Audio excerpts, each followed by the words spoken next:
अगर कोई भी इन्फिल्ट्रेटर आता हुआ दिखता है, हमारी फौज बीएसएफ पूरी कार्रवाई करती है उसको रोकने के लिए।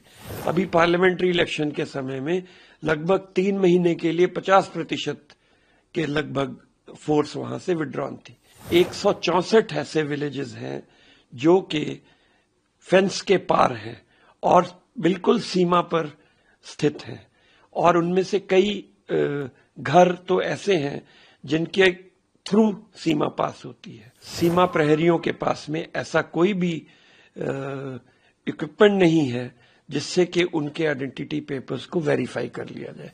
मैं ममता बनर्जी साहिबा की इस स्टेटमेंट को पूरी तरह से खारिज करता हूं। बीएसएफ अपना काम पूरी निष्ठा से कर रही है और वो कभी भी किसी भी इन्फिल्ट्रेटर को डेलिबरेटली अंदर आने के लिए एनकरेज नहीं करती, ना आने देती है।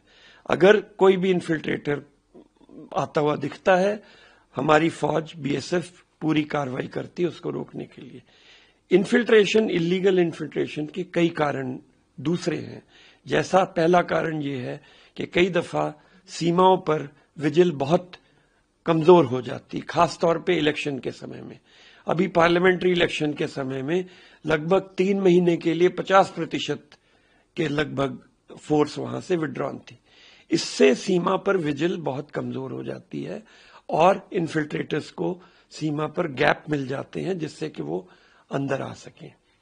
इसके अलावा सीमा पर पूरे जो ईस्टर्न सेक्टर है 4000 किलोमीटर का, वहां पर 164 ऐसे विलेजेस हैं जो कि फेंस के पार हैं और बिल्कुल सीमा पर स्थित हैं, और उनमें से कई घर तो ऐसे हैं जिनके थ्रू सीमा पास होती है।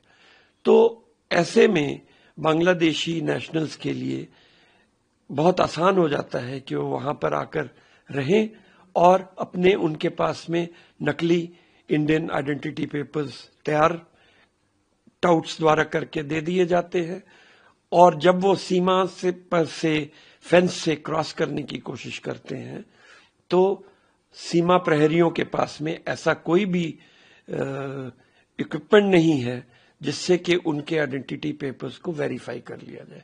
तो ये कुछ कारण होते हैं और इसकी वजह से इन्फिल्ट्रेशन हो सकता है। इसलिए जरूरी है कि सीमा प्रहरियों को आइडेंटिटी पेपर्स आइडेंटिफाई करने के लिए, उनकी जेन्युइननेस आइडेंटिफाई करने के लिए कुछ ऐसा इक्विपमेंट दिया जाए जिससे कि वो बांग्लादेशी और भारतीय नेशनल्स की पहचान कर सकें और इलीगल एंट्री को रोक सकें।